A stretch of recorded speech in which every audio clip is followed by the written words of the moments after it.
कर्पूर गौरम करुणावतारम संसार सारम भुजगेन्द्रहारम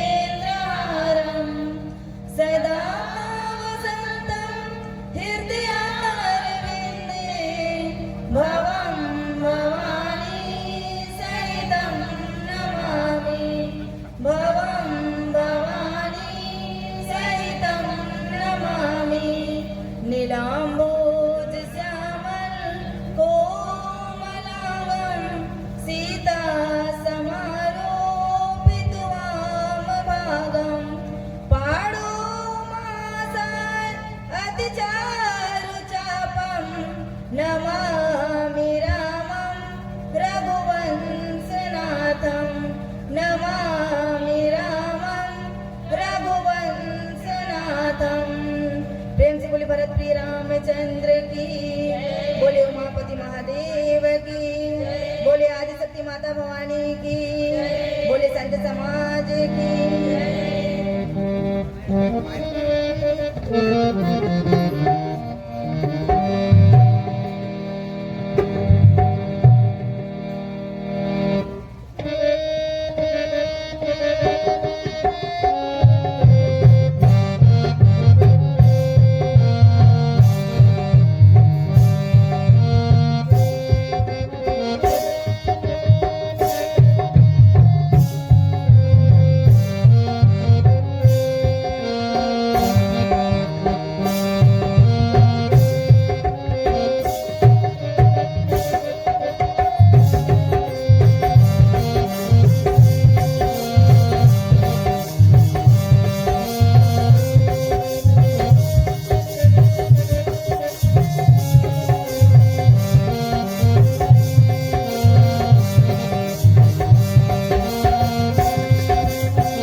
बोले राजा रामचंद्र की, बोले उमापति महादेव की। परम श्रद्धे, आज अत्यंत हर्षोल्लास की वृत्तांत है कि ग्राम टेमरी के इस पावन धरा पर सत्संग रूपी रामचरितमानस गायन वादन गंगा प्रवाहित हो रही है।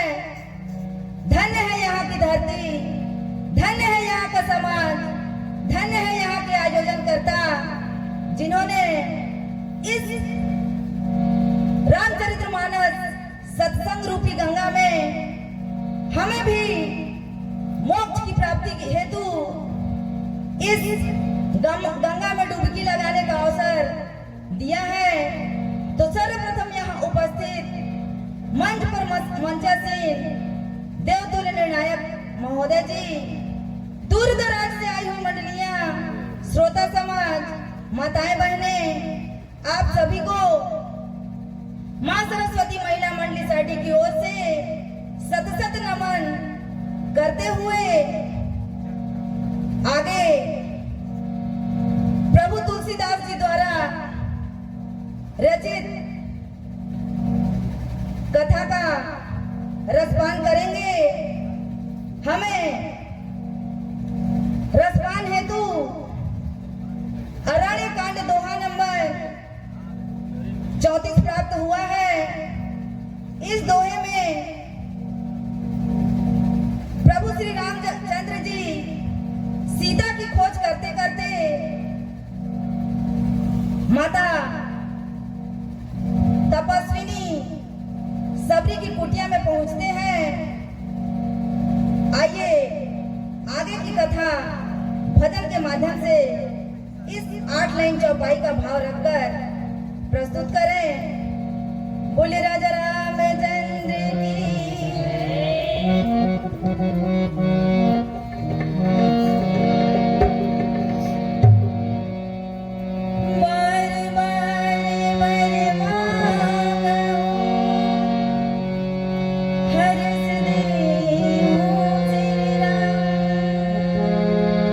पद सरो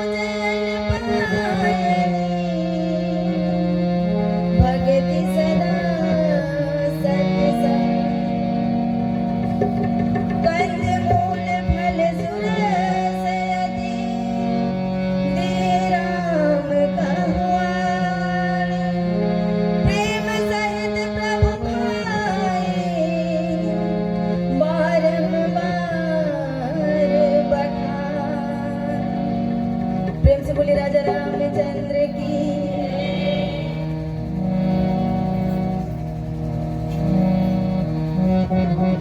आइए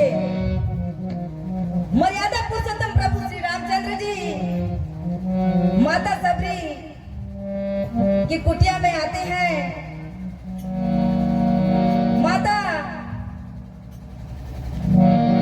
उनकी भक्ति में इतनी लीन है, उन्हें अपने कुटिया में बुलाने को बार बार प्रेरित कर रही हैं और कहती हैं आही आही आही आही संझा आही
उमापति महादेव की।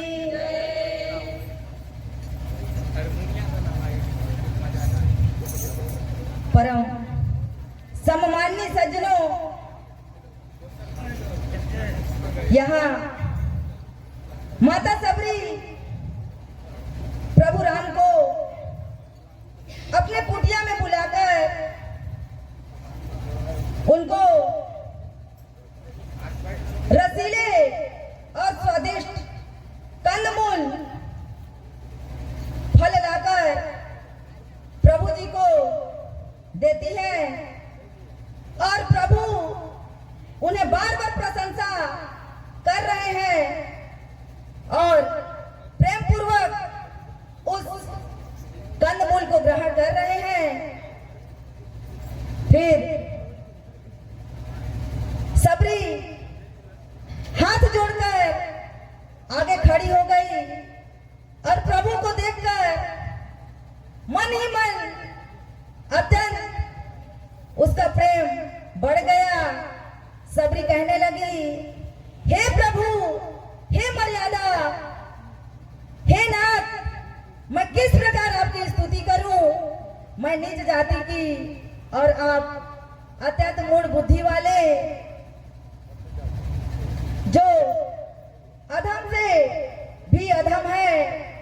स्त्रियां उनमें भी अत्यंत अधम हूं और मैं उनमें भी एक पाप नाशन। मैं मन बुद्धि। श्री रामचंद्र जी ने कहा, हे भामिनी, मेरी बात सुन। मैं तो केवल एक भक्ति का ही संबंध मानता हूं। मुझे जाति पाति से कोई संदेह नहीं है। जाति पाति, कुल, धर्म, बड़ाई, धन, बल, कुटुंब, गुण और चतुरता, इन सब के होने पर भी भक्ति रहित मनुष्य पशु के समान है। कैसा लगता है जैसे जलहीन बादल शोभाहीन दिखाई पड़ता हो। मैं तुमसे अब अपनी नवधा भक्ति कहता हूँ, तू सावधान होकर सुन और मन में धारण कर। पहली भक्ति है संतों का सत्संग और दूसरी मेरे कथा प्रसंग से जो प्रेम करे वो दूसरी भक्ति है। इस 8 लाइन चौपाई भाव से हमें ये शिक्षा मिली कि चाहे वे व्यक्ति कितनी भी नीच जाति का हो, लेकिन प्रभु के सामने सब एक समान है। कोई जाति, कोई भेदभाव, कोई धर्म इसमें नहीं देखा जाता। प्रभु सभी को एक समान देखते हैं। ये इस 8 लाइन चौपाई का भाव है। प्रेम से बोलिए राजा रामचंद्र की जय, बोले उमापति महादेव की। शिव शक्ति मानस मंडली अर्जुनपुर को हम इस मंच पर सादर आमंत्रित करते हैं, वो आए और अपनी कला की प्रस्तुति दिखाएं। तत्पश्चात ओम कालेश्वर माली गंगोटी प्रतीक्षालय पर बने रहें। राधे कृष्ण मानस मंडली